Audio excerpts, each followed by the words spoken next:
Alright, so I'm going to do a video for everybody that wanted to learn how to make this cool little flower. It's made out of 5 post-it notes. I chose to use these because they already had a pattern on them. I got this whole thing of post-it notes for $2.50 from Joann's. And this is the flower that I came up with. And of course I added the jewel. So I'm going to show you how to do it. I'll also post pictures with dotted lines if you have any questions. So I'm going to start with one post-it note. I'm going to flip it over and start with the back. Usually this is the sticky side, mine isn't. So, first you're going to fold it in half, corner to corner, and tighten it down.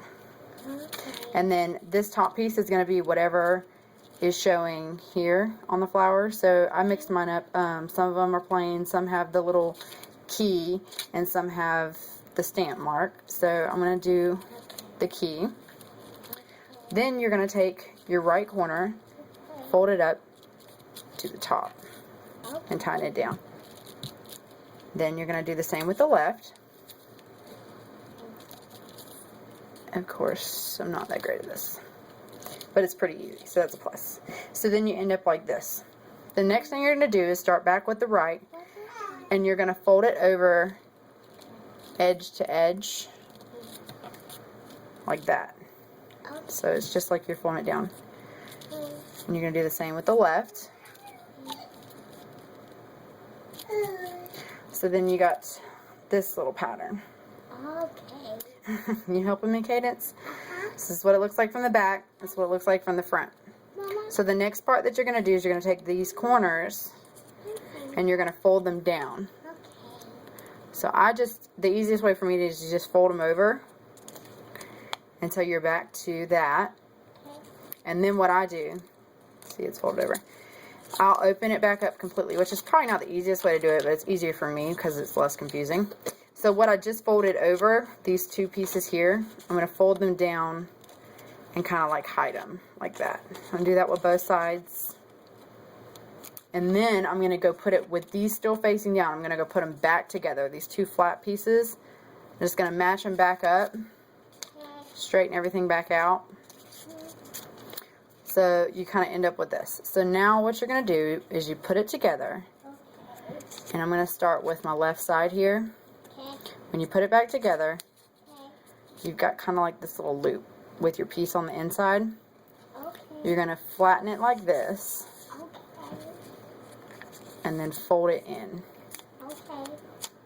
And now the same with the left. You got it like this. It's kind of like a little loop. You're just going to flatten it like a star and fold it in. Hang on, baby, Mommy's doing this. Cadence was just helping me a second ago. So now you've got this. You got your sides kind of folded in. You're back to this shape. Then you're just going to push these over. Okay, so now this is where you're at.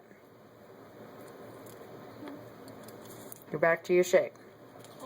So then all you do is you just put these together like this. And then this is where you would add your glue, right here along this seam. You don't really want to put it all the way down because you still want them to separate. But right here along the edge, you're going to place your glue. And it's going to be flatter like this once you glue it. Once it dries, you push it like this. And that's what's going to give it more round shaped here. And then you can separate these and make them more looped. But this is what your finished one looks like. That's one. It's so much, seriously, the second time I did this, it was crazy easy. So that's one.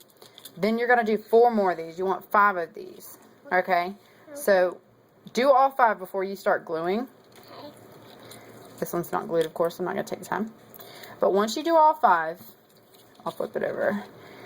You glued them together. You have a single piece. This is a single piece. This is what I just did here. Okay, so then you're going to go glue them all together like this. Just put them all together. Let them dry. And then once you get it done, you can kind of go through and squish them all a little bit flatter. And then I added a jewel in the center of mine. You can do what you want. Since this one had a pattern on the stamps, on the post-its, you really don't need to do much else. It looks pretty cool. But if you were to do like plain post-its or colored post-its, you could go through with a marker or with glitter or, you know, a brush and kind of decorate it up.